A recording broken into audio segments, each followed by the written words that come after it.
Hospital کے visiting روم میں اس وقت 4 نفوس موجود تھے، جن میں 2 خواتینیں ہیں اور 2 ہی مرد تھے۔ ہال کے ایک جانب کاؤنٹر کے پیچھے ایک لڑکی موجود تھی جو مسلسل کمپیوٹر کے ساتھ ساتھ فون پر بھی باتوں میں مصروف تھی۔ گہری خاموشی میں وال کلاک کے ٹک ٹک صاف سنائی دے سکتی تھی۔ 4 نفوس خاموشی کے ساتھ کبھی پہلو بدلتے، کبھی دیوار پر لگے مختلف چارٹ پڑھتے، ڈاکٹر سے ملاقات کے لیے اپنے نمبر کا انتظار کر رہے تھے۔ اسی دوران روم کا داخلی دروازہ کھلا تھا، جبکہ نظر ایک ساتھ ہی اندر داخل ہوتے شخص کی جانب اٹھی تھی اور ہٹنا بھول گئی تھی۔ کیا وہ دنیا کا حسین ترین اور مردانہ وجاہت کا نمونہ تھا، یا پھر صف اول کی بدصورت ترین چہروں میں اس کا شمار کیا جا سکتا تھا؟ ان دونوں سوالوں کا جواب ایک ہی تھا: نہیں، ہرگز نہیں۔ وزٹنگ روم میں موجود ہر انسان کی نظریں خود پر محسوس کرنے کے باوجود وہ پراعتماد انداز میں قدم اٹھاتا کاؤنٹر کی سمت جا رہا تھا، ان تمام حق تک اور دنگ نظروں سے بے نیاز، یا پھر وہ ان عجیب و غریب نظروں کا عادی تھا۔ وہ دراز قامت شخص انتہائی درجے کی سیاہ رنگت کا حامل انسان تھا۔ اس کی جیٹ بلیک بالوں سے اس کی رنگت میل کھا رہی تھی۔ اس چیز کا اسے بھی احساس تھا۔ شاید اس لیے لباس بھی اس نے اپنی رنگت کی مناسبت سے ہی زیب تن کیا تھا۔ ڈارک گرے شرٹ دیکھنے والوں کی نظروں میں چپ نہیں رہی تھی۔ اگلے کچھ لمحوں میں وہ بھی ان سب کی طرف آیا تھا جو اب تک اس پر سے نظریں نہیں ہٹا سکے تھے۔ اس کے ہاتھ میں ایک خاکی لفافہ تھا جسے دیکھتے ہوئے وہ چمڑے کے صوفے پر بیٹھ گیا تھا۔ دور سے اس کی سیاہ رنگت نے اس کے ہر نقوش کو دبا دیا تھا، مگر اب قریب سے بآسانی اس کے تیکھے نقوش نمایاں ہو رہے تھے۔ اس کی آنکھوں کا رنگ شہد کے رنگ سے بھی زیادہ گہرا تھا۔ پتلی کھڑی ناک، پتلے ہونٹ اور تھوڑی کے درمیان میں موجود ہلکا سا گڈھا، مجموعی طور پر اس کا چہرہ کشش سے بھرپور اور شخصیت جاذب نظر آتی تھی۔ ہاتھ میں موجود لفافے کا جائزہ لیتے ہوئے اس کے سنجیدہ چہرے کی پیشانی پر ہلکی سی سلوٹ نمودار ہوئی تھی۔ لفافہ بند کر کے قریب رکھتے ہوئے اس نے اپنی خمدار گھنی پلکیں اٹھائی تھیں اور اس کے ساتھ ہی اس کی طرف متوجہ نظر گڑبڑا کر ادھر ادھر چلی گئی تھی۔ سینے پر بازو لپیٹتے ہوئے اب وہ بھی صبر و تحمل سے در و دیوار کا جائزہ لیتا، شاید کچھ سوچ رہا تھا۔ جس قدر امپروومنٹ کی امید مجھے اب تک تھی وہ چند فیصد سے زیادہ نہیں ہے۔ اتنا ٹائم نہیں لگنا چاہیے اس قسم کی انجری کی ریکوری میں۔ پیشنٹ کو پیروں پر اپنا توازن قائم رکھنے میں زیادہ سے زیادہ 1 سے 1.5 ماہ کا عرصہ لگ جاتا ہے۔ یہ عرصہ مزید مختصر ہو جاتا ہے اگر پیشنٹ اپنی ول پاور کا مناسب استعمال کرے، تھراپسٹ کے ساتھ کوآپریٹ کرے، مگر آپ کی وائف یہ دونوں ہی کام کرنے کے لیے شاید تیار نہیں ہے۔ رپورٹس کا جائزہ لیتے ہوئے ڈاکٹر اس سے مخاطب تھا، جو سانس روک کے بیٹھا تھا۔ یکدم اس کے ارد گرد ایک زہریلی آواز گونجی: جس دن میں اپنے پیروں پر کھڑی ہو گئی تم مجھے اسی دن طلاق دو گے، اور میں دیکھتی ہوں تم مجھے کیسے آزاد نہیں کرتے۔ موہت صاحب، میں جو کہہ رہا تھا آپ نے سنا؟ ڈاکٹر کی آواز پر وہ چونکا تھا۔ اس بات میں سر کو حرکت دیتے ہوئے اسے اپنا وجود زمین اور آسمان کے درمیان معلق محسوس ہو رہا تھا۔ کہاں جا کر مر گئی ہے بڑھیا؟ کب سے آوازیں دے رہی ہوں، کانوں میں روئی ٹھونس کر بیٹھی ہے۔ تیز قدموں کے ساتھ کمرے کی سمت بڑھتے ہوئے چنگھاڑتی آواز اس کے کانوں سے ٹکرائی تھی۔ اگلے ہی پل وہ کمرے میں داخل ہو گیا۔ تکیے کے سہارے نیم دراز لال بھبو کا چہرہ اور شعلہ بار نظروں سے دیکھ رہی تھی، جو کھانے کی پلیٹ پکڑے سامنے آ کر رکا تھا۔ وہ عورت دن رات تمہاری خدمت میں لگی ہے، تمہاری ماں کی عمر کی ہے، اس کا تھوڑا احترام تو تم کر سکتی ہو۔ 2 ماہ کے عرصے میں یہ پہلا موقع تھا جس میں وہ اسے کسی چیز کے لیے ٹوک رہا تھا۔ میری ماں مر چکی ہے، اس بڑھیا کے لیے اتنا ہی درد دل میں جاگ اٹھا ہے تو اسے اپنی ماں بنا لو۔ ویسے بھی تمہیں تو یہ بھی نہیں پتا کہ تمہیں پیدا کرنے والی عورت ہے کون، مگر باپ کہاں سے ڈھونڈتے پھرو گے؟ اس دنیا میں اس کی شکل دیکھنے کے لیے تو تمہیں قیامت کے دن کا انتظار کرنا ہوگا۔ چبا چبا کر وہ جس طرح بیہیو کر رہی تھی، موہت کے لب خاموش، مگر چہرے کے تاثرات تن گئے تھے۔ یہ پہلی بار نہیں تھا، گزرے 2 ماہ میں بے شمار مرتبہ وہ اس قسم کے مغالطات اسے سنتا رہا تھا۔ کیا دیکھ رہے ہو؟ نگل جاؤ گے تم مجھے؟ کیا کرو گے؟ وہ حلق کے بل چیخی تھی۔ ایسی ہڈی بنوں گی، نہ نگل سکو گے نہ اگل سکو گے۔ اگر تم نے میری جان نہیں چھوڑی تو اسی طرح میں تمہیں تمہاری اوقات یاد دلاتی رہوں گی۔ مجھے اپنی اوقات بھی یاد ہے اور حقیقت بھی، تم فکر مت نہ ہو۔ وہ اس کے سامنے بیٹھ گیا تھا۔ یہ کھانا کھا لو، پھر تمہیں دوا بھی لینی ہے۔ دور ہو جاؤ میری نظروں سے، گھن آتی ہے مجھے تم سے۔ وہ گھررائی تھی۔ منہ کھولو۔ چاول سے بھرا چمچہ موہت نے اس کی طرف بڑھایا تھا۔ دوسری جانب وہ چند لمحوں تک لب پیچھے زہر آلودہ نظروں سے اسے گھورتی رہی تھی، اور پھر نیم گرم چاول منہ میں بھر لیے تھے، مگر اگلے ہی پل ان چاولوں کا فوارہ جو اس کے چہرے پر پھینک چکی تھی۔ کمال ضبط کا مظاہرہ کرتے ہوئے موہت نے اپنے چہرے اور گربان کو جھاڑ کر ایک ایک دانہ سمیٹنا شروع کر دیا۔ دوبارہ اپنے ہاتھ سے مجھے کچھ کھلایا تو ایسے ہی تھوکوں گی تمہارے چہرے پر۔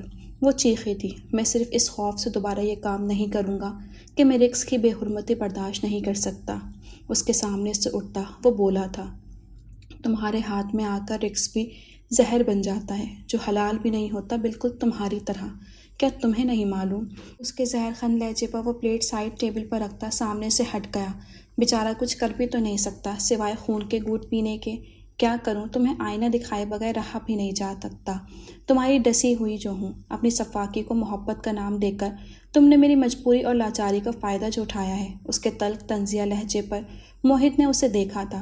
میں اگر ابھی اپنی گردن کاٹ کر تمہارے قدموں میں بھی رکھ دوں تو تم اسے بھی ٹھوکر مار دو گی، مگر اس سچ کو قبول نہیں کرو گی جس کی بدولت تم اس گھر میں موجود ہو۔ ضبط کی شدت سے بیچی آواز میں وہ بولا تھا، میں صرف اپنے کسی گناہ کی بدولت اس جہنم میں اپنی سزا کاٹ رہی ہوں۔ اس وقت گردن کیوں نہیں کاٹی جب میری زندگی پر اپنے نام کی کالک ملی تھی تم نے؟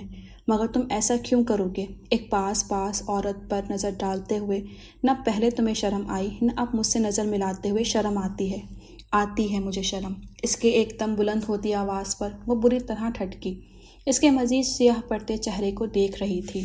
آتی ہے مجھے شرم اس وقت جب اللہ کے گھر میں بھی تمہارا وہم میری عبادت میں خلل ڈالتا ہے، راستے میں مجھے تمہارا چہرہ نظر آتا ہے، آئینے میں بھی مجھے عکس دکھائی نہیں دیتا۔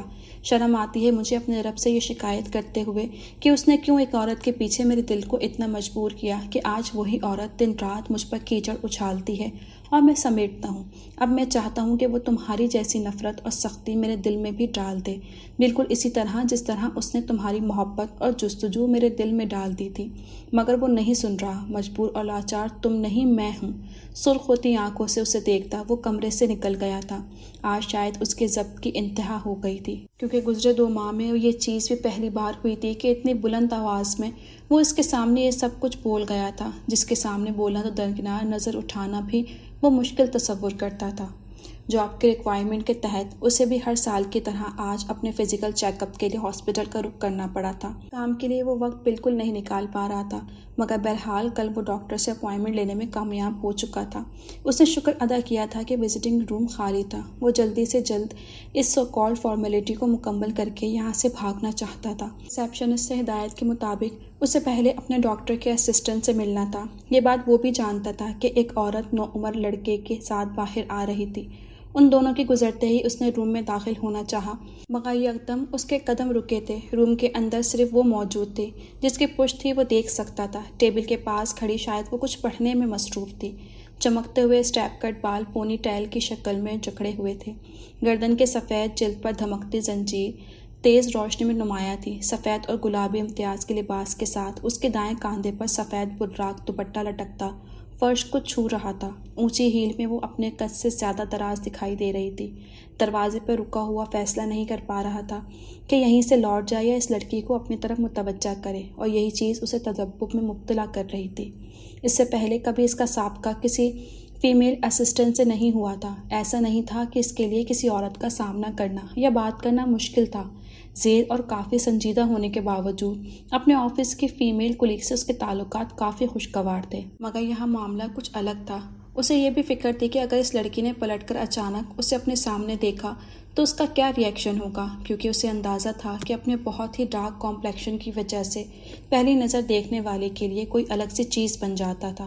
آپ اندر آ جائیے۔ ابھی واپس جانے کے لیے اس نے ایک قدم ہی پیچھے ہٹایا تھا جب اس لڑکی کی آواز نے اس کے قدم روک لیے تھے۔ یقیناً وہ اس کی موجودگی کو محسوس کر چکی تھی اور اگلے ہی لمحے اس کی جانب متوجہ بھی ہو گئی تھی۔ یکلت موہت کو اپنے دل کی دھڑکن رکتی ہوئی محسوس ہوئی۔ دوسری جانب وہ لڑکی اسے دیکھ کر چونکی تھی۔ نہ اس کے چہرے پر حیرت کا کوئی تاثر تھا اور نہ ہی اس کی گہری سی آنکھوں میں تحیر ابھرا تھا۔ پروفیشنل مگر سنجیدہ انداز میں اس نے ایک بار پھر موہت کو اندر آنے کے لیے کہا تھا۔ بمشکل اس پر سے نظر ہٹاتا وہ اس کی تلقین میں آگے بڑھ گیا تھا۔ آپ اپنے جوتے اتار دیں، مجھے آپ کا ویٹ نوٹ کرنا ہے۔ اسے ہدایت دیتی وہ سامنے سے ہٹ گئی تھی۔ کرسی پر بیٹھ کر جوتے اس نے اتارے تھے اور پھر اسے دیکھ کر واپس اٹھ گیا تھا۔ اپنی جیکٹ بھی اتار دیں، ہاتھ میں موجود شیٹ پر کچھ لکھتے ہوئے وہ بولی تھی، اور پھر نظر اٹھا کر اسے دیکھا تھا جو پتہ نہیں کیوں فوری طور پر اس ہدایت پر عمل نہیں کر سکا تھا۔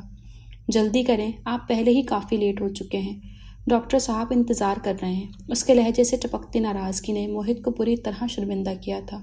اگلے چند لمحوں میں وہ ویٹ مشین پر تھا اور پھر ہارٹ بیٹ چیک کرنے کا مرحلہ بھی مکمل ہوا تھا۔ اب آپ جوتے پہن لیں اور ریلیکس ہو کر بیٹھیں، مجھے آپ کا بلڈ پریشر چیک کرنا ہے۔ ایک بار پھر اسے ہدایت دیتی وہ ٹیبل کی طرف چلی گئی تھی، جبکہ موہت نے نامحسوس انداز میں ارک آلودہ پیشانی کو صاف کیا تھا۔ کمرے کا ماحول کافی سرد ہونے کے باوجود تپش کا حملہ شدید ہوا تھا۔ کیا آپ پہلی بار اینول چیک اپ کے لیے آئے ہیں؟ بی پی آپریٹ سیٹ کرتے ہوئے وہ سرسری لہجے میں پوچھ رہی تھی۔ جواب میں موہت کی آواز بند تھی۔ یہ پروسیس اس کے لیے نیا نہیں تھا، مگر یہ پہلا موقع تھا کہ اس پروسیس میں کوئی عورت مداخلت کر رہی تھی۔ کیا جاب کرتے ہیں آپ؟ بی پی چیک کرتے ہوئے وہ دوسرا سوال کر رہی تھی۔ شاید وہ بھی اس کی گھبراہٹ کو محسوس کر چکی تھی، اس لیے اسے نارمل رکھنے کی ایک کوشش کی تھی۔ بہرحال بمشکل ہی صحیح، مختصر موہت نے اپنے جاب کے بارے میں بتا دیا تھا۔ آخری مرحلہ آئی سیٹ چیک کرنے کا تھا، جس کے بعد موہت نے اپنا رکا ہوا سانس بحال کیا تھا۔ جیکٹ پہننے کے بعد وہ اب اس کے اگلے حکم کا منتظر تھا۔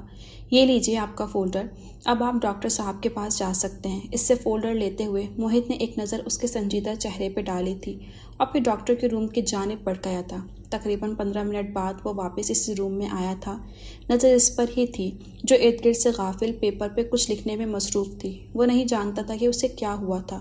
کسی ٹرانس میں چلتا ہوا وہ اس کے ٹیبل کے قریب آ رکا تھا، جبکہ وہ چونک کر موہت کی طرف متوجہ ہوئی تھی۔ وہی پل اس کے تاثرات بدلے تھے کہ اس کا نام پوچھا تھا، ناگواری کے ساتھ ہی صحیح، مگر اس نے اپنا نام بتا دیا تھا اور دوبارہ پیپر پر چھپ گئی تھی۔ زیر لب اس کا نام دہرانے کے بعد موہت نے اس کا شکریہ ادا کیا تھا جسے وہ انسنا کر گئی تھی۔ ہر مرد کی زندگی میں کبھی نہ کبھی ایک ایسی عورت کی آمد ہوتی ہے جس کے سامنے وہ خود کو بے بس تصور کرتا ہے۔ اس کی ایک جنبش پر گھٹنوں کے بل اس کے سامنے گرنے کے لیے تیار رہتا ہے۔ وہ خود کو ہمیشہ اس کیٹیگری سے الگ رکھنا چاہتا تھا کہ اسے جذباتی ہاتھ سے وہ افورڈ نہیں کر سکتا تھا، سو ہمیشہ اس نے خود کو ایک مضبوط خول میں قید رکھا تھا۔ بہت مشکل تھا اس کے لیے یہ قبول کرنا کہ اچانک وہ خول بری طرح چٹک کر کمزور ہو چکا ہے۔ اسے خوف تھا کہ اگر اس نے آنکھیں بند کی تو وہی چہرہ نمودار ہو جائے گا، مگر یہ اور عذاب تھا کہ کھلی آنکھوں سے بھی وہ اس کے الوازن کو اپنے ارد گرد دیکھتا رہتا تھا۔ اسے کوئی حیرت نہیں ہوئی تھی کہ آئینے میں اسے اپنا چہرہ دکھائی نہیں دیتا تھا، مگر جو دکھائی دے رہا تھا تو وہ اس کا دماغ معاف کر رہا تھا۔ اس کیفیت میں گرفتار وہ کوئی کام ٹھیک سے نہیں کر پا رہا تھا۔ ٹریفک سگنل اس نے پہلی بار توڑے تھے، سارجنٹ تعاقب میں نہ آتا تو اسے پتہ ہی نہ چلتا۔ بہرحال پہلی بار صبح ہی صبح اس نے اپنا چالان کٹوا لیا تھا۔ آفس میں بھی وہ اکھڑا اکھڑا اور چڑچڑاہٹ میں مبتلا رہا تھا۔ چند قریبی کولیگز نے اس سے وجہ جاننے کی کوشش کی تھی، مگر وہ کسی کو بتا نہیں سکتا تھا کہ وہ کس قسم کے سٹریس اور ڈپریشن میں مبتلا ہے۔ بالآخر اسے اعتراف کرنا پڑا تھا۔ قسمت اس راستے پر اسے لے آئی تھی جس راستے کی جانب وہ دیکھنے کی غلطی بھی نہیں کر سکتا تھا۔ بہت کوشش کی، دل کو سمجھایا، مگر ایک انجانی طاقت تھی جو اسے اس راستے سے ہٹنے نہیں دینا چاہتی تھی۔ دماغ کا رابطہ دل سے ٹوٹ گیا تھا۔ تیسرے دن اس نے خود کو ہاسپٹل کے سامنے کھڑا پایا تھا۔ سر شام اسے ہاسپٹل سے باہر آتا دیکھ کر وہ جیسے زندہ ہوا تھا۔ زندگی وہ تو نہیں تھی جسے وہ اب تک جی رہا تھا۔ زندگی کی ساری خوبصورتی، ساری کشش تو اس کے وجود میں مقید تھی جو سفید چادر میں چھپا تھا۔ اسے دیکھتا ہوا پتھر کا بت بن گیا تھا، جبکہ وہ ہر چیز سے بے نیاز ایک نگاہ غلط اس پر ڈالتی سامنے سے گزر رہی تھی اور اس وین میں ان تمام خواتین کے ساتھ بیٹھ رہی تھی جو شفٹ ختم ہو کے اس کے ہمراہ ہی نکلتی تھیں۔ وین کا تعاقب کرتے ہوئے اس نے خود کو شرم دلانے کی کوشش کی تھی کہ وہ کیا ٹین ایجرز والی حرکتیں کر رہا ہے۔ جس عمارت کے سامنے وین رکی تھی اور جس میں وہ داخل ہوئی تھی اسے دیکھ کر وہ ششدر رہ گیا تھا۔ امراض کی پیشانی پر واضح طور پر لکھا تھا وومن پروٹیکشن بیورو۔ درد کی شدید لہر وہ اپنے دل میں سر اٹھاتی محسوس کر رہا تھا۔ کیا وہ بھی اس دنیا میں تنہا تھی؟ کیا اس نے بھی کوئی تعلق، کوئی گھر جیسی چیز دنیا میں نہیں دیکھی تھی؟ ایسے بہت سے سوالوں کے جواب وہ جاننا چاہتا تھا، مگر کیسے؟ اس پر نظر پڑتے ہی وہ گم ہو جاتا تھا، سارا اعتماد غائب ہو جاتا تھا۔ اسے پتہ نہیں چلتا کہ وہ ہاسپٹل سے اس کی پناہ گاہ تک اس کے تعاقب میں کس طرح پہنچا۔ دوسرے جانب وہ بھی انجان نہیں رہی تھی کہ وہ مسلسل کسی کی نظروں کے حصار میں ہے اور کون اس کے تعاقب میں ہے۔ بہت سوچنے کے بعد وہ ایک فیصلے پر پہنچا تھا کہ اس طرح تعاقب کرتے اپنا امیج خراب نہیں کرنا چاہیے اس کی نظروں میں جو دل کے بہت نزدیک ڈیرا ڈال چکی تھی۔ اس وقت وہ ادارے کے انچارج کے سامنے موجود تھا۔ اپنے بارے میں وہ اپنی آمد کے مقصد کے بارے میں اس نے جس اعتماد کے ساتھ بتایا تھا وہ انچارج کی توجہ حاصل کرنے کے لیے کافی تھا۔ صحابہ بہت چھوٹی تھی جب اس کی ماں اس کے ساتھ یہاں آ گئی تھی۔ اس کی ماں کو اس کے باپ نے طلاق دے کر گھر سے نکال دیا تھا۔ رشتہ دار بھی ایسا نہ تھا ماں بیٹی کو سہارا دینے کے لیے تیار ہوتا۔ صحابہ کی ماں نے اس کی تعلیم اور تربیت کے لیے خود کو وقف کر دیا۔ ان کی محنت سے ہی آج صحابہ اپنے پیروں پر کھڑی ہے۔ 2 سال پہلے اس کی ماں کا انتقال ہو گیا تھا، انچارج بول رہی تھی جبکہ وہ غور سے ان کی بات سن رہا تھا۔ یہ ٹھیک ہے کہ ہمارے ادارے میں بے سہارا بچوں کے تحفظ کے لیے انہیں تعلیم اور ہنر سے آراستہ کیا جاتا ہے، ان کی شادیاں کی جاتی ہیں، مگر ان کی رضامندی کے ساتھ۔ صحابہ خود مختار، خود کفیل ہے، اس نے یہاں اپنا وقت گزارا ہے اپنی ماں کے ہمراہ، لہٰذا وہ اس جگہ سے بہت انسیت رکھتی ہے۔ اس کے لیے مشکل نہیں ہے اس ادارے کو چھوڑنا۔ میں خود چاہتی ہوں کہ وہ اب شادی کر لے، مگر وہ مسلسل انکاری ہے۔ آپ نے جو کچھ اپنے بارے میں بتایا ہے اس کے بعد میں بھی کوئی فیصلہ فی الوقت نہیں کر سکتی، مگر پھر بھی میں صحابہ سے آپ کے بارے میں تفصیلاً بات کرتی ہوں۔ بات ختم کرتے ہوئے انچارج نے اسے کوئی امید نہیں دی تھی تو وہ مایوس بھی نہیں تھا۔ 2 دن تک انتظار کی اذیت سے گزرتے رہنے کے بعد تیسرے دن وہ انچارج کی کال کا انتظار کیے بغیر ان کے سامنے موجود تھا۔ یہ 3 دن اس نے کیسے گزارے تھے یہ وہی جانتا تھا۔ آپ کا نام سن کر تو وہ جس طرح غصے میں آئی تھی، اس طرح میں نے اسے پہلے کبھی نہیں دیکھا، انچارج بول رہی تھی، جبکہ موہت کو لگا تھا کوئی بھاری زنجیروں سے اس کی گردن کس رہا ہے۔ اور جو کچھ آپ نے بتایا تھا میں نے سب کچھ صحابہ کے سامنے رکھا تھا، مگر انچارج نے رک کر اس کے ساکت نظروں میں دیکھا تھا۔ شاید وہ اس کے غصے کی وجہ ایک یہ بھی ہے کہ آپ کا بیک گراؤنڈ بالکل بلینک ہے۔ وجہ ہے کہ آپ کو بھی کسی ایسے ہی ادارے نے سپورٹ کیا ہے جہاں سے صحابہ کی پرورش ہوئی۔ آپ دونوں آج جس مقام پر ہیں اس تک پہنچنے کے لیے آپ نے بھی بہت جدوجہد کی ہوگی۔ آپ کو صحابہ سے زیادہ مسائل کا سامنا کرنا پڑا ہوگا، کیونکہ میں جانتی ہوں کہ آپ جیسے افراد کو اداروں سے باہر معاشرے میں جگہ تو دور کی بات شناخت حاصل کرنے میں بھی دشواریوں کا سامنا ہوتا ہے۔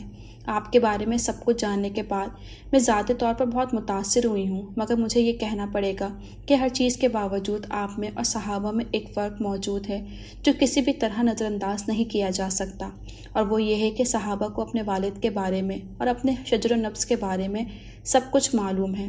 انچارج کے آخری جملے نے اسے کسی تذلیل کی اذیت سے دوچار کیا تھا۔ یہ تو وہ بھی جانتا تھا کہ ایک انسان کے لیے اس کا باپ اور اپنے نام کے ساتھ اس کے نام کی اہمیت کیا ہوتی ہے۔ کیا آپ ایک بار میری ان سے ملاقات کروا سکتی ہیں؟ میں ایک بار خود ان سے بات کرنا چاہتا ہوں۔ وہ بامشکل یہ التجا کر سکا تھا، جبکہ اس کی امید بھرے لہجے نے انچارج کو انکار کرنے سے روک دیا تھا۔ وہ بہت مشکل سے تم سے بات کرنے کے لیے راضی ہوئی ہے، اور میرا خیال ہے میری غیر موجودگی میں تم بہتر طریقے سے اسے کنونس کر سکتے ہو، انچارج نے کہا تھا۔ خاموشی اور اضطرابی کیفیت میں وہ روم کا جائزہ لیتا چونک کر دروازے کی سمت متوجہ ہوا تھا، اور اگلے ہی پل اپنی جگہ سے اٹھ کر اس کا استقبال کیا تھا، جس کی آمد نے جیسے ہر طرف روشنی بکھیر دی تھی۔ ہاسپٹل کے بعد اب یہاں اپنا پوسٹ مارٹم کروانے آئے ہیں؟ مجھ سے پہلے اور کتنی عورتوں کا جینا حرام کیا ہے تم نے؟ اس کے سلگتے لہجے پہ وہ بس ایک ٹک اسے دیکھ رہا تھا۔ تمہاری ہمت بھی کیسے ہوئی میرا تعاقب کر کے نظر بند کرنے کی؟ شکر کرو میں نے تم پر ہیرسمنٹ کا کیس نہیں کیا، اس طرح اریسٹ کراؤں گی کہ سارا جنون اتر جائے گا۔ میں اپنی غلطی مانتا ہوں، میں نے آپ کا تعاقب کیا ہے، مگر میرا مقصد آپ کو ہیرس کرنا ہرگز نہیں تھا۔ وہ بری طرح دنگ ہوا تھا۔ آپ جان چکی ہوں گی میرے یہاں آنے کا مقصد صرف ایک ہی ہے۔ آپ تک آنے کے لیے میرے ارادے غلط نہیں ہیں، ہو بھی نہیں سکتے۔ مجھے تمہارے مقصد سے کوئی سروکار نہیں ہے۔ ہو کیا تم؟ اوقات کیا ہے تمہاری؟ یکدم ہی وہ بھڑک اٹھی۔ یہاں تک پہنچنے کے لیے تم نے جتنا وقت برباد کیا ہے، اگر وہ وقت اپنا نام و نشان ڈھونڈنے میں خرچ کرتے تو کیا یہ بہتر نہیں تھا؟ اس کے زہر خند لہجے پر موہت کے چہرے کی تاریخی بڑھ گئی تھی۔ عورت کی ضرورت ہے تو جا کر ڈھونڈو کوئی اپنے جیسی۔ مجھے کیوں پریشان کر رکھا ہے؟ میں نے آپ کو پریشان کیا ہے تو اس کے لیے مجھے معاف کر دیں۔ میں آپ سے شادی کا خواہش مند ہوں۔ اس کی جانب دیکھے بغیر وہ بمشکل بولا تھا۔ میرے سامنے اپنی خواہش بیان کرنے سے پہلے آئینہ دیکھا تھا تم نے؟ وہ شدید غضبناکی سے بولی تھی۔ میں جو ہوں، جیسا ہوں، اور میری جو حقیقت ہے، یہ سب اللہ کی مرضی سے مجھے ملا ہے، اور اس پر مجھے کوئی شرمندگی نہیں ہے۔ میں اپنے ماں باپ کا نام نہیں معلوم، اس پر بھی کوئی شرمندگی نہیں ہے، وہ تلخ لہجے میں پوچھ رہی تھی۔ جواباً موہت کی خاموش نگاہوں نے اس کے چہرے کے گرد طواف کیا تھا۔ کچھ اور کہنا ہے تمہیں؟ گردن اکڑائے وہ نخوت بھرے لہجے میں سوال کر رہی تھی۔ آپ کسی سے بھی شادی نہیں کریں گی یا صرف مجھ سے ہی شادی نہیں کرنا چاہتی؟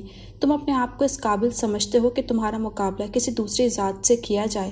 وہ ناگواری سے اسے دیکھتے ہوئے بول رہی تھی۔ تم یہ سوچ بھی کیسے سکتے ہو کہ مجھ جیسی کوئی عورت تم جیسے شخص سے کوئی تعلق جوڑ سکتی ہے جسے نہ اپنے کل کا پتہ ہے نہ آج کی خبر ہے؟ میرے پاس تمہارے لیے انکار کے سوا کچھ نہیں ہو سکتا۔ تند و تیز لہجے میں اس کے پیروں تلے سے وہ زمین کھینچ گئی تھی۔ صحابہ میں آپ سے محبت کرتا ہوں، بے اختیار وہ بولا تھا، جبکہ صحابہ نے رک کر تنگ نظروں سے اس کے دھواں دھواں ہوتے چہرے کو دیکھا تھا۔ میں جانتا ہوں میں آپ کے قابل نہیں ہوں، نہ ہی میں آپ کے ظرف کو امتحان میں ڈالنا چاہتا ہوں۔ میں خود نہیں جانتا کہ یہ سب کب اور کیسے ہو گیا۔ میں سیاہ ضرور ہوں، مگر اللہ نے میرے دل کو سیاہ نہیں بنایا ہے۔ محبت صرف سفید انسانوں کی میراث نہیں ہے، اور نہ ہی محبت کرنے کا حق صرف انہیں حاصل ہے جو اپنا حسب و نفس جانتے ہیں۔ میں نہیں جانتا انہیں جو مجھے دنیا میں لانے کا سبب بنے۔ جانتا ہوں اس رب کو جس نے مجھے دنیا میں بھیجا ہے اور سفید اور سیاہ سے بالاتر رکھ کر سب انسانوں کو برابر کا درجہ دیا ہے۔ آپ کو انکار کرنے کا حق ہے خود پر فخر کرنے کا، مگر اپنی ذات کا فخر بیان کرتے وقت آئندہ بس اس چیز کا خیال رکھیے گا کہ فخر اور غرور کے درمیان بہت باریک لکیر ہوتی ہے۔ سخت لہجے میں بات ختم کر کے بھی اس نے صحابہ پہ ایک نگاہ تک نہ ڈالی تھی اور تیز قدموں کے ساتھ روم سے نکل گیا تھا، جبکہ ناگواری سے سر جھٹکتے ہوئے صحابہ کا حلق تک کڑوا ہو چکا تھا۔ کھڑکی کے بند شیشوں کے باہر بارش کی تیزی اور بادلوں کی گڑگڑاہٹ نے بھی اس کے اندر پھیلے سناٹے کو نہیں توڑا تھا۔ یہ سچ ہے کہ محبت بہت خوبصورت ہوتی ہے، مگر ہر کسی کے لیے خوبصورت نہیں ہوتی۔ یہ اس سے بھی بڑا سچ ہے۔ شیشے پر پھسلتے قطروں کو گنتے ہوئے اس نے اپنے دل پر بھی کچھ گرم قطرے گرتے محسوس ہو رہے تھے۔ محبت جب تذلیل بننے لگے تو اس سے کنارہ کشی ہی بہتر ہے، مگر کیا اتنا آسان ہے؟ خود سے سوال کرتے ہوئے اس نے کھڑکی کھول دی تھی۔ بارش کی تیز بوچھاڑ نے بھی اس کی جلتی آنکھوں کو اور سلگتے سینے کو ٹھنڈا نہیں کیا تھا۔ اس کا ایکسیڈنٹ ہو گیا ہے 3 دن پہلے۔ انچارج نے جو روح فرسا خبر اسے دی تھی، حقیقتاً وہ سانس لینا بھول گیا تھا۔ 3 دن سے وہ اذیت میں تھا۔ اسے اندازہ ہو رہا تھا کہ گزری 2 راتیں پلسرات بنی تھیں۔ حادثے میں اسے اندرونی چوٹیں آئی ہیں، مگر ریڑھ کی ہڈی زیادہ متاثر ہوئی ہے، جس کے باعث وہ بالکل مفلوج ہو کر رہ گئی ہے۔ اس کے علاج پر بہت لاگت آ رہی ہے اور ہمارے ادارے کے پاس پہلے ہی فائنینس کی بہت کمی ہے۔ اس کے باپ نے کبھی پلٹ کر خبر تک نہیں لی کہ وہ زندہ بھی ہے یا نہیں۔ اس سے رابطہ کرنا بے سود تھا۔ مجھے یقین تھا کہ تم اس کی مدد کرو گے، اس لیے تمہیں بلایا ہے۔ اگر تم راضی ہو تو میں پہلے تمہارے اور اس کے نکاح کا انتظام کرتی ہوں، اس کے بعد وہ مکمل تمہاری ذمہ داری ہے، جیسا کہ تم چاہتے بھی تھے۔ کوئی شک نہیں تھا کہ انچارج صاحبہ اس کا بوجھ جلد از جلد اس کے کندھوں پر ڈال کر بڑی ذمہ ہونا چاہتی تھی۔ اس کے علاج کے لیے میں سب کچھ کرنے کے لیے تیار ہوں، مگر بدلے میں مجھے کچھ نہیں چاہیے۔ وہ مجھے ناپسند کرتی ہے، میں یہ کام کر ہی نہیں سکتا جس میں اس کی مرضی شامل نہیں ہوگی، وہ بولا تھا۔ میں نے صحابہ کو سمجھایا، اس کی مرضی سے ہی میں تم سے یہ بات کر رہی ہوں، یہی صحابہ کے حق میں بہتر ہے۔ انچارج کے انکشاف نے اسے دنگ کر دیا تھا۔ راضی ہونے کے سوا وہ اور کچھ کر نہیں سکتی تھی، اور میرے نزدیک اس کے لیے تم سے بہتر شخص کوئی دوسرا نہیں ہو سکتا۔ سوشل ورک کرنے سے بہتر ہے کہ تم اس سے نکاح کرو اور اسے اپنانے کا یہ موقع ضائع مت کرو۔ انچارج کے سمجھانے والے انداز پہ وہ کچھ بول نہیں سکا تھا۔ اس کی بے رونق آنکھیں اوپر چھت پر ساکت تھیں، سفید چادر میں چھپا اس کا وجود بے حس اور حقت تھا۔ بغور دیکھنے کے باوجود موہت کو اس کے چہرے پر زندگی کی رموق تک دکھائی نہیں دیتی۔ وہ پہلے اس کے درد کو صرف محسوس کر سکتا تھا، مگر اب اس کے ساتھ ہی اس کی اذیت سے گزر رہا تھا جس میں وہ جکڑی ہوئی تھی۔ کیا تم میری طرف دیکھو گی؟ موہت کے بات پر بھی اس کی آنکھوں کی ساکت پتلیوں میں کوئی حرکت نہیں ہوئی تھی۔ میں جانتا ہوں تم میرا چہرہ نہیں دیکھنا چاہتی ہو، مجھ سے اور زیادہ نفرت محسوس کر رہی ہو، مگر یہ سچ ہے کہ میرے ہر عمل میں تمہارے لیے محبت، خلوص جیسے جذبوں کے علاوہ اور کچھ نہیں ہے۔ بہت مدھم لہجے میں بولتا وہ اس کی ایک نگاہ کا منتظر تھا۔ میرا یقین کرو، اللہ نے تمہاری محبت میرے دل میں ڈال دی ہے، بے شک تم مجھے ایک نظر بھی نہ دیکھو، مگر مجھ سے نفرت نہ کرو۔ مجھ سے تمہیں کبھی کوئی تکلیف نہیں پہنچے گی۔ میرے پاس جو کچھ ہے سب تمہارا ہے۔ تمہاری خوشیوں کے لیے میں خود کو گروی رکھ دوں گا، مگر تمہیں مایوس نہیں کروں گا، جبکہ یہ سب مجھ پر فرض ہو چکا ہے۔ میری سانسوں، میری دھڑکنوں کا اختیار تمہارے پاس ہے۔ میرے پاس لفظوں کا خزانہ نہیں ہے، شاید کبھی میں تمہیں بتا سکوں کہ تم میرے لیے کیا ہو، تمہارے لیے میرے دل میں کیا کچھ چھپا ہے۔ مبہم لہجے میں بولتا وہ چند لمحے کے لیے رکا تھا۔ تم بہت جلد ٹھیک ہو جاؤ گی، میں اللہ سے دعا کر رہا ہوں۔ میں کل ہی تمہیں شہر کے بہت اچھے ہاسپٹل میں شفٹ کر دوں گا، وہاں تمہارا ٹریٹمنٹ بہت کوالیفائڈ ڈاکٹرز کریں گے۔ وہ اب اسے تسلی دے رہا تھا جو بس ستور چھت پر نگاہ جمائے اس کے وجود سے ہی غافل تھی۔ دوسرے دن وہ جس اسپتال میں شفٹ ہوئی تھی وہاں چند دن بعد ہی اس پر چھایا سکوت ٹوٹ گیا تھا۔ یا وہ اپنے علاج کے معاملے میں سنجیدہ نہیں تھی، یا پھر وہ موہت کو لوہے کے چنے چبوانے پر مجبور کرنا چاہتی تھی۔ اپنے معالج سے اس کا تعاون زیرو تھا، نرسی سے اس کا رویہ خراب تھا۔ ہر روز موہت کے سامنے اس کی شکایتوں کا پلندہ تیار ہوتا تھا۔ اسے سمجھانے کی کوشش کرنا موہت کے لیے بالکل بھینس کے آگے بین بجانے کے مترادف تھا۔ نہ تو وہ اس کی جانب دیکھتی تھی، نہ ہی اس کی کسی بات کا جواب دیتی تھی۔ بس ایک ہی فیصلہ اس نے ایک جملے میں سنا دیا تھا کہ وہ ہاسپٹل میں نہیں رہنا چاہتی۔ اس کی ڈٹائی کو دیکھتے ہوئے موہت نے ڈاکٹر سے بات کی تھی اور پھر یہ طے ہوا تھا کہ ہاسپٹل کے بجائے اسے گھر میں ہی رکھا جائے، مگر پابندی کے ساتھ اسے ٹریٹمنٹ کے لیے ہاسپٹل لے جانا جانا ہوگا۔ حالانکہ یہ سب اتنا آسان نہیں تھا۔ صحابہ کو گھر میں رکھنے کے لیے اس کے ساتھ ایک عورت کا اس کی دیکھ بھال کے لیے رکھنا لازم تھا۔ اس کے لیے موہت کو اپنے گھر میں کام کرنے والی ملازمہ سے درخواست کرنی پڑی تھی کہ وہ اس کام کے لیے راضی ہو گئی تھی۔ صحابہ کو پہلی بار اپنے گھر میں لاتے ہوئے جہاں وہ مختلف پریشانی اور اندیشوں میں گھرا تھا، وہیں دل میں ایک انوکھی سی خواہش بھی تھی۔ اپنا گھر جسے دنیا سے زیادہ عزیز تھا، وہاں اس عورت نے قدم رکھنا تھا جو اسے زندگی سے بھی زیادہ عزیز ہو چکی تھی۔ یقین تھا کہ وہ اپنے حسن و سلوک اور محبت سے صحابہ کو اس بات پر قائل کر لے گا کہ وہ اپنے علاج سے لاپرواہی نہ برتے۔ یہ حقیقت جاننے میں موہت کو زیادہ وقت نہیں لگا تھا کہ وہ ایک بہت مشکل عورت ہے، مگر اس چیز کا اسے اطمینان تھا کہ جس اللہ نے اس عورت کی محبت دل میں ڈالی ہے تو یقیناً اللہ اسے سنبھال کر رکھنے میں بھی اس کے لیے آسانیاں پیدا کر دے گا۔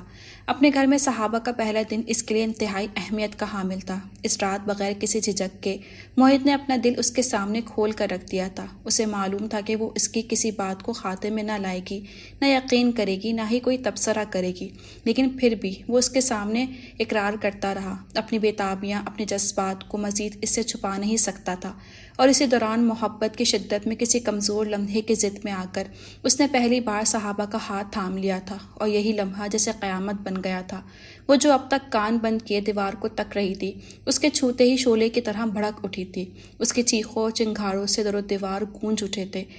زبان کے کیا قفل ٹوٹے، اس کے جو منہ میں آیا وہ بولتی چلی گئی تھی، اور دم سادے اس کے زہر افشائیاں سنتا رہا۔ پتہ نہیں کب تک وہ چیختے چلاتے اس کے پرخچے اڑاتی رہی تھی، اور جب تھک گئی تو روتے روتے اس نے فجر کر دی تھی۔ جانے کس دباؤ، کس جھونکے میں وہ ایجاب قبول سے گزر گئی تھی، جس کا پچھتاوا اس کے ایک ایک لفظ سے چھلک رہا تھا۔ اسی کے ساتھ ساتھ موہت کو بھی سزاوار بنا کر وہ فیصلہ بھی سنا گئی تھی کہ جس دن وہ اپنے پیروں پر کھڑی ہونے کے قابل ہو گئی، موہت کو اسے طلاق دینی ہوگی، اور یہ فیصلہ وہ آنے والے دنوں میں بھی اسے ذہن نشین کرواتی رہی تھی۔ اچانک ابھرتی تیز چیخ نے اسے آواز باختہ کیا تھا۔ وہ جو کمرے کی طرف گیا تھا اور رکے بغیر سرحد سے اس کی جانب آیا جو بیڈ سے نیچے گری ہوئی تھی۔ موہت کا دل آہنی شکنجے میں جکڑ گیا تھا اس کی روتی چیختی آوازوں پر۔ ہاتھ مت لگاؤ، نہیں چاہیے مجھے تمہارا سہارا۔ موہت نے اسے اٹھانا چاہا تو وہ اس کا ہاتھ جھٹکتی چیخی تھی، اور دوسری جانب وہ چند لمحوں تک اسے دیکھتا رہا، مگر پھر کسی کانچ کے برتن کی طرح اسے ہاتھوں میں سنبھال کر بیڈ پر منتقل کر دیا تھا۔ میری ماں، تو نے مجھے کیوں پیدا کیا؟ میرے اللہ مجھے بخش دے یا مجھے نجات دے اس زندگی سے۔ تکیے پر سر پٹکتی اور پھوٹ پھوٹ کر روتی، اس سے پہلے کہ مزید کچھ کہتی موہت نے اس کے منہ پر ہاتھ رکھا تھا۔ اس طرح نہیں بولتے صحابہ، سب کچھ ٹھیک ہو جائے گا، وہ بمشکل بولا تھا۔ کچھ ٹھیک نہیں ہوگا، اب سب کچھ ختم ہو گیا۔ آنکھوں سے بھل بھل بہتے آنسوؤں کے ساتھ وہ کرا رہی تھی، میں نے دن رات چھوٹی چھوٹی نوکریاں کر کے ڈگری لی، جاب کے لیے دھکے کھائے، اور جب ایک اچھی جاب ملی تو میں پھر وہیں پہنچ گئی ہوں جہاں سے چلی تھی۔ کچھ نہیں رہا میرے پاس، بلند سسکیوں کے درمیان بولتی وہ اس کے دل کو پگھلائے جا رہی تھی۔ مایوس مت ہو، اللہ اپنے اسی بندے کو سب عطوں میں ڈالتا ہے جس سے وہ محبت کرتا ہے۔ تم بہت آزمائشوں سے گزری ہو، اس آزمائش سے بھی گزر جاؤ گی، زیادہ دن نہیں لگیں گے۔ بے اختیار ہی اس کے آنسو انگلیوں سے سمیٹتا ہوا تسلی دے رہا تھا۔ یہ آزمائش نہیں ہے، میرے گناہوں کی سزا ہے۔ میں نے تمہیں بہت بے عزت کیا ہے، بہت تکلیف پہنچائی ہے تمہارے دل کو، مجھے معاف کر دو۔ ساکت نظروں سے اسے دیکھ رہا تھا جو اپنے ہاتھ جوڑے شدت سے رو رہی تھی۔ میں تم پر بوجھ نہیں بننا چاہتی، مجھے بس میری ماں کے پاس جانا ہے۔ تم نے کہا تھا تم مجھ سے محبت کرتے ہو، تمہیں اسی محبت کا واسطہ ہے، مجھے زہر لا کر دے دو، میں لکھ کے دوں گی کہ میں نے خود ایسا سوچنا بھی مت، یہ کام کر کے مجھے بے موت مارنا چاہتی ہو۔ اس کی بات کاٹتے ہوئے بولا تھا، وہ ابھی بھی کہاں راضی ہے مجھ سے، مجھے بے یار و مددگار چھوڑ کر دوسروں کا محتاج کر دیا ہے۔ وہ پھر پھوٹ پھوٹ کر رونے لگی۔ میری ساری دعائیں، ساری التجائیں ایسے ہی واپس آ رہی ہیں، اللہ نے ہرگز تمہیں بے یار و مددگار نہیں چھوڑا۔ مایوسی سے الگ ہو کر ذرا سوچو، کیا وہ تمہیں دن رات تمہارے حصے کا رزق تم تک نہیں پہنچا رہا؟ اس کے چہرے کے گرد ہاتھ رکھتے ہوئے نرم لہجے میں بول رہا تھا، جس تکلیف میں تم ہو، کیا اسے دور کرنے کے لیے اللہ نے کوئی انتظام نہیں کیا؟ کل تک تم اپنی مرضی سے اپنے ہاتھوں کو حرکت نہیں دے سکتی تھی، مگر آج اس نے ہی تمہیں اس قابل کیا کہ تم اپنے ہاتھوں سے کھاتی پیتی ہو، اور تم جانتی ہو آنے والے کل میں کیا ہوگا۔ اس کی بھیگی آنکھوں میں دیکھتا وہ بول رہا تھا، کل تم خود اپنے پیروں پر چلنے پھرنے لگو گی، یکدم سے سب کچھ ٹھیک نہیں ہو سکتا، آہستہ آہستہ ترتیب کے ساتھ ہوگا، اور تمہیں پتہ بھی نہیں چلے گا۔ اس نے تمہیں کسی کا محتاج نہیں بنایا، میں تمہارے ساتھ ہوں، مگر کیا میں تمہارے لیے سب کچھ کر سکتا ہوں؟ میں تو خود اس کا محتاج ہوں جس کی محتاج تم ہو۔ ہر انسان، ہر مخلوق ہے، وہ اپنے کسی بندے سے تعلق نہیں ہے، وہ بھی تمہارا اتنا خیال رکھ رہا ہے۔ تو جب تم مکمل صحتیاب ہو جاؤ گے، پھر کتنے راستے کامیابی کے تم پر کھول دے گا۔ تمہیں اپنا گزرا کل یاد آ رہا ہے، تم بھروسہ رکھو اس کی ذات پر، آنے والا کل گزرے کل کے سے زیادہ بہتر ہوگا۔ جس جاب کے کھو جانے کا تمہیں غم ہے، اس سے زیادہ بہتر جاب تمہیں مل جائے گی۔ مایوسی سے خود کو بچا کر کوشش کرو گی تو یہ مشکل وقت گزرنے میں وقت نہیں لگے گا۔ تمہیں آرام کرنے کا کافی وقت اللہ نے دے دیا ہے، مگر اس کا مطلب یہ نہیں کہ تم آرام طلب بن جاؤ اور تمہارا وزن کسی پہاڑ کے برابر ہو جائے۔ وہ سنجیدہ انداز میں بول رہا تھا۔ میں کوشش کرتی ہوں، وہ کمزور آواز میں بولی تھی۔ کہاں کوشش کرتی ہو؟ تمہاری ساری توانائی تو رونے اور غصے میں ہی خرچ ہو جاتی ہے، مسکراتے لہجے میں بولتا۔ وہ اس کی آنکھوں میں دیکھ رہا تھا، مگر اگلے پل خاموش ہوا تھا کہ وہ بغیر پلک جھپکے ہوئے ایک ٹک اسے دیکھ رہی تھی۔ چند لمحے ایسے ہی خاموشی میں گزر گئے تھے، اس سے پہلے وہ ان گہری سی آنکھوں کے سحر میں جگرتا کال بیل کی گونج نے حواس بیدار کر دیے۔ میرا خیال ہے زینت آ چکی ہے، کچھ دیر کے لیے اپنے گھر گئی تھی، میں اسے تمہارے پاس بھیجتا ہوں۔ اس سے نظر چراتے بولتا وہ اس کے پاس سے اٹھ گیا۔ صوفے پر دراز وہ سامنے ہی قد آدم سائز کی کھڑکیوں سے نظر آتے آسمان کو تک رہی تھی۔ ننھے ننھے ٹمٹماتے ستاروں کے جھرمٹ میں چمکتا پورا چاند اسے انتہائی قریب محسوس ہو رہا تھا۔ چہرے سے ٹکراتے نرم ہوا کے جھونکے نے اس پر پرسکون سی گہری خاموشی پھیلائی تھی۔ تبھی قدموں کی مخصوص چھاپ اسے سنائی دی تھی اور اس کی بوجھل پلکیں مکمل بند ہوتی چلی گئی تھیں۔ اس کی ملازمہ کچھ دیر پہلے اجازت لے کر جا چکی تھی، کسی وجہ سے وہ آج رات صحابہ کے پاس رک نہیں سکتی تھی۔ اس نے اب صبح ہی موہت کے گھر سے جانے سے پہلے آنا تھا۔ کچھ فاصلے پر رک کر موہت نے اسے دیکھا تھا، صرف چاند کی دودھیا روشنی میں نہایا اس کا وجود دھڑکنوں کو روکنے کے لیے کافی تھا۔ بند پلکوں سے تھرکتے سائے اور چہرے پہ پھیلا خمار ساکت نظروں سے اسے دیکھتا۔ وہ کسی طلسم کے حصار میں تھا، ٹھنڈی چاندنی میں بھی اس کے خوابناک چہرے کو چھو کر محسوس کرنا سحر کی تپتی ریت پر برس کر پیاس بجھانے والی نرم پھوار جیسا پرکیف ہو سکتا تھا، مگر سورج کی جھلساتی شعاؤں جیسا اذیت ناک بھی ہو سکتا تھا۔ بمشکل اس کے دھمکتے نقوش سے نگاہ ہٹاتا وہ گہری سانس لیتا کھڑکیوں کی جانب بڑھ گیا تھا۔ کھلے آسمان پر بکھری قدرت کی رعنائیوں کو دیکھتے ہوئے ایک پل کو چونکا تھا اور پھر پلٹ کر اسے دیکھا تھا جس کی کھلی آنکھیں اس پر ہی مرکوز تھیں۔ مجھے لگا تم گہری نیند میں ہو، سوچ رہا تھا تمہیں ڈسٹرب کروں یا نہیں، کیونکہ یہ جگہ تمہارے لیے ٹھیک نہیں، تمہیں بیڈ پر سونا چاہیے۔ کچھ گڑبڑا کر وہ بولا تھا، سنو، تمہیں کیا حاصل ہوا مجھے اپنے گھر میں رکھ کر؟ ایک نہ ایک دن تم مجھے یہاں سے چلے ہی جانا ہے۔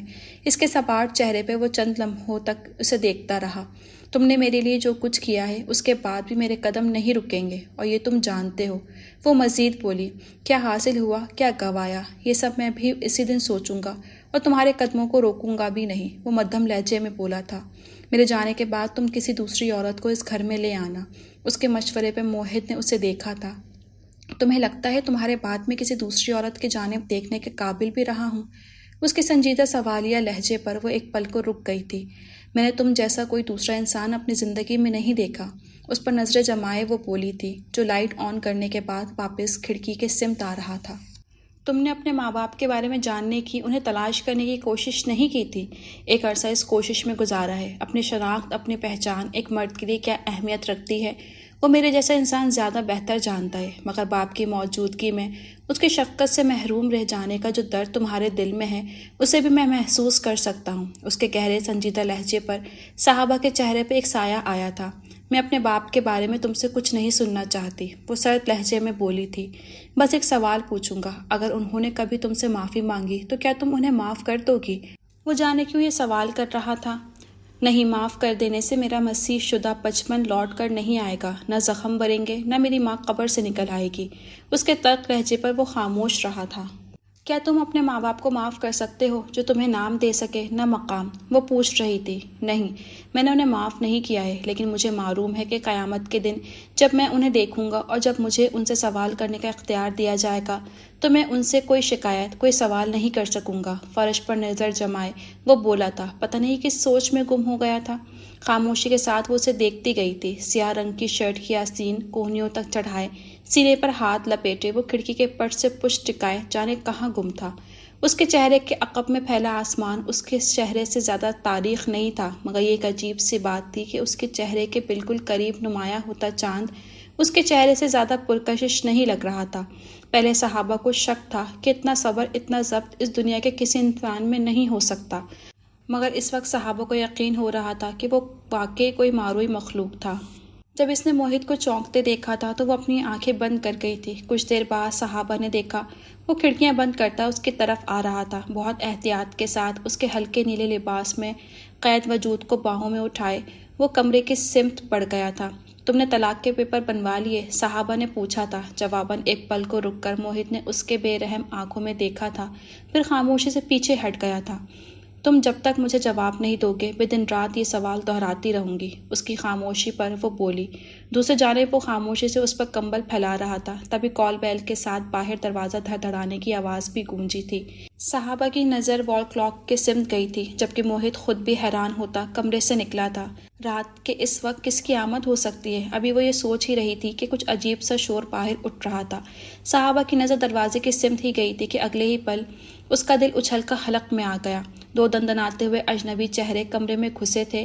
اندر آتے ایک شخص نے بیڈ پر زوردار ٹھوکر مارتے ہوئے بیڈ سمیت صحابہ کو ہلا ڈالا تھا، اور اگلے ہی لمحے وہ صحابہ کو بری طرح کھینچتا ایک ہی جھٹکے میں زمین پر پٹک چکا تھا۔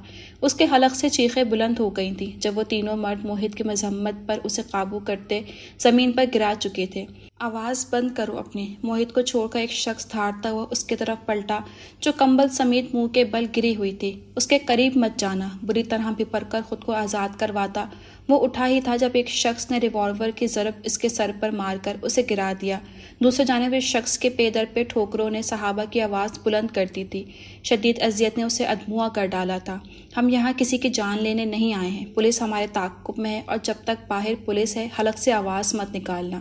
موہت کے خون میں تربتر پیشانے پر ریوالور رکھے وہ شخص گھبرایا تھا اور پھر اسے کھینچ کر دیوار کے ساتھ لگا دیا۔ اس دوران ایک شخص نے ہر کھڑکی اور دروازہ اور لائٹس بند کر دی تھی۔ اب کمرے میں صرف نائٹ بلب کی مدھم روشنی پھیلی تھی۔ صحابہ کی گھٹی گھٹی ابھرتی کراہٹیں اسے شدید اضطراب میں مبتلا کر رہی تھیں، مگر وہ کچھ کر نہیں پا رہا تھا۔ اس پر ریوالور تانے ایک شخص سر پر کھڑا اسے جنبش بھی کرنے نہیں دے رہا تھا، جبکہ باقی دونوں مرد وقتاً فوقتاً پردے کی آڑ سے کھڑکی کے باہر کے حالات کا جائزہ لے رہے تھے۔ میں نے تم دونوں سے کہا بھی تھا کہ ایک رات میں 2 واردات کافی ہیں، مگر تم لوگوں نے میری ایک نہیں سنی۔ اب بھگتو۔ پولیس کی گاڑی اسی علاقے میں گھوم رہی ہے، ان میں سے ایک اپنے ساتھیوں پر گھبرایا تھا۔ فکر مت کرو، پولیس باہر کب تک ہمارا انتظار کرے گی؟ ساری رات یہاں رکنا پڑا تو یہ ہے نا ہماری میزبانی کرنے کے لیے۔ جواباً ایک شخص نے بولتے ہوئے استحزازیہ نگاہوں سے موہت کو دیکھا تھا۔ تم لوگوں کو جو کرنا ہے کرو، مگر مجھے میری بیوی کے پاس جانے دو، وہ اپنی جگہ سے حرکت بھی نہیں کر سکتی، اسے میری ضرورت ہے۔ غصے کو ضبط کرنے کے باوجود اس کی آواز بلند ہو گئی تھی۔ اپنی زندگی عزیز ہے تو خاموش بیٹھو، ورنہ سر پر کھڑے شخص نے دھمکایا تھا۔ مجھے اپنی زندگی کی پرواہ نہیں ہے، تم شوق سے مجھ پر فائر کر کے پولیس کو یہاں آنے کی دعوت دے دو، مگر مجھے اب ہر حال میں اس کے پاس جانا ہے، بیچے لہجے میں وہ بولا تھا، اور اگلے ہی پل اپنی جگہ سے اٹھ گیا تھا۔ رک جاؤ، ریوالور تانے کھڑا شخص گھبرایا تھا۔ جانے دو اسے، کھڑکی کے پاس کھڑے شخص نے اپنے ساتھی کو روکا تھا۔ کوئی ہوشیاری مت دکھانا، تمہیں اپنی بیوی کی زندگی تو پیاری ہوگی، وہی شخص بولا تھا، جبکہ وہ سرعت سے صحابہ کی طرف بڑھتا اس کے بازوؤں میں سمیٹتے ہی وہ پھوٹ پھوٹ کر رونا شروع ہو گئی تھی۔ اس کی آواز بند کرواؤ ورنہ گلا گھونٹ دوں گا اس کا۔ ایک شخص دھاڑا تھا، اس سے پہلے میں تمہارا ریوالور تم پر خالی کر دوں گا۔ موہت نے خوخار نظروں سے اس شخص کو دیکھا تھا۔ خطرہ ٹلنے دو، اس کے بعد دیکھتا ہوں تمہیں۔ اس شخص کا اشارہ یقیناً پولیس کی طرف تھا۔ تبھی کچھ دیر پہلے وہ شخص جو کمرے میں گیا تھا پانی کی بوتل پکڑے واپس آ گیا تھا۔ میں اچھی طرح دیکھ چکا ہوں، ان دونوں کے علاوہ اور کوئی موجود نہیں ہے گھر میں، اس شخص نے اطلاع دی تھی۔ خاموشی کے ساتھ موہت اس کی طرف متوجہ ہو گیا تھا جو اس کے شانے میں چہرہ چھپائے بری طرح کانپتے ہچکیاں بھر رہی تھی۔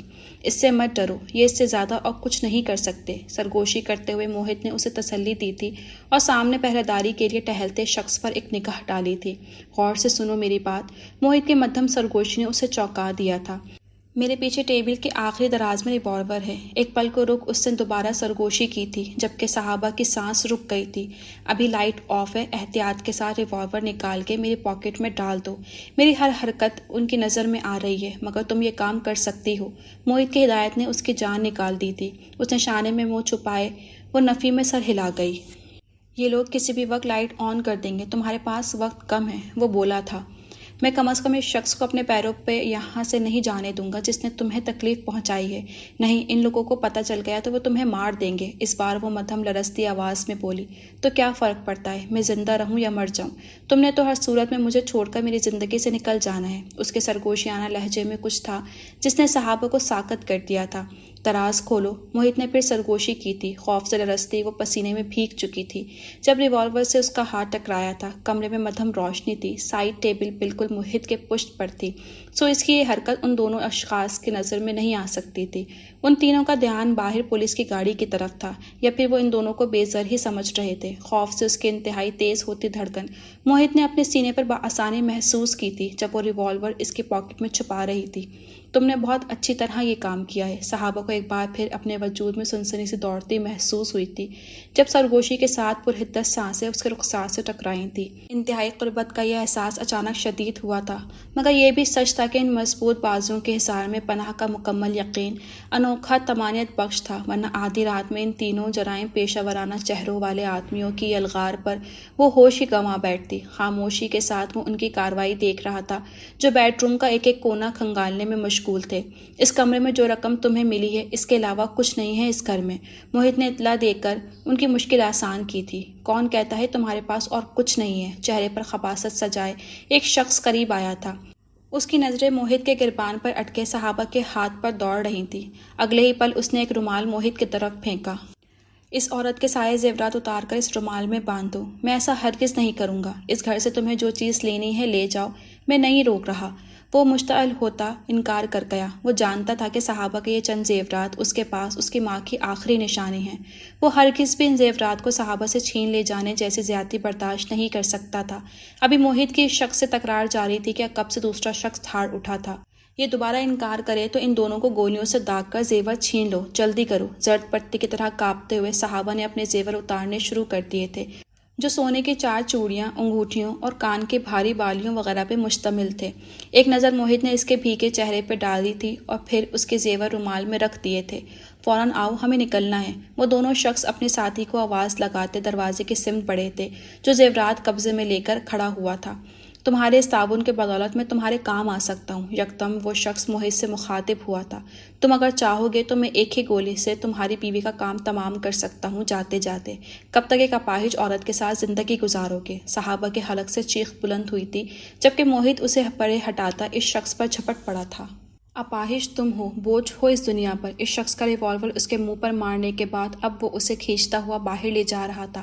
صحابہ دہشت سے چیختی اسے پکارتی رہ گئی. وہ ایک تھا، باہر وہ سب 3 تھے. ان کے لیے کسی کو بھی جان سے مار دینا مشکل نہیں تھا. باہر سے آتی بلند آواز اسے حواس باختہ کر رہی تھی. ٹیبل کا سہارا لیتے ہوئے اس نے اپنے وجود کو اوپر کھینچنے کی کوشش کی تھی. 3 ماہ میں تو اس شخص سے بھی مانو انسیت ہو جاتی ہے جس کے جانب نظر بھر کر دیکھنا بھی گوارا نہ ہو. ریل کی ہڈی میں درد کی تیز لہر دوڑی تھی جب وہ اپنے پیروں پر کھڑے ہونے کی کوشش میں نڈھال ہونے لگی تھی. تبھی فائر کی گونج نے اسے سر سے پیر تک ہلا ڈالا تھا. آنکھوں کے سامنے بس ایک ہی چہرہ تھا. چیخ چیخ کر روتے وہ بالکل بھی حواس میں نہیں تھی، مگر اس کے لڑکھڑاتے قدم دروازے کی سمت پڑ رہے تھے. باہر آوازوں کا شور بلند ہو رہا تھا. دروازے کا سہارا لیتی وہ گرتے گرتے اس وقت سنبھلی تھی جب کسی نے اس کا بازو دبوچ لیا تھا. رک جاؤ ورنہ میں اسے گولی مار دوں گا. بلند للکار نے موہت کو ساکت کر دیا تھا جبکہ اس کے شکنجے سے آزاد ہوتا شخص سرحد سے اپنے ساتھی کی طرف بھاگا تھا جو زمین پر پڑا بری طرح کراہ رہا تھا. گولی اس کے پیر پر لگی تھی. یہ وہی شخص ہے جس نے صحابہ کو ٹھوکریں ماری تھی اور جاتے جاتے موہت کو آفر دے کر اپنی موت کو دعوت دے گیا تھا. اسے اٹھا کر باہر لے جاؤ. صحابہ کی گردن سے ریوالور لگائے کھڑے شخص نے اپنے ساتھی کو ہدایت دی تھی جبکہ سانس روک کے کھڑی صحابہ کی وحشت سے پھٹی آنکھیں موہت پر جمی تھیں جس کے چہرے سے بہتا خون اس کی گردن کو بھگوتا جا رہا تھا. ریوالور پھینکو. صحابہ کو قبضے میں لیے ہوئے شخص آہستہ آہستہ دروازے کی طرف بڑھتا موہت کو حکم دے رہا تھا جس پر اس نے فوراً عمل کیا تھا. اس کے ساتھ کچھ مت کرنا، اسے میرے حوالے کر دو. نامحسوس انداز میں موہت نے 2 قدم آگے بڑھائے تھے. پہلے وہ زیور میری طرف پھینکو. وہ شخص خدرایا.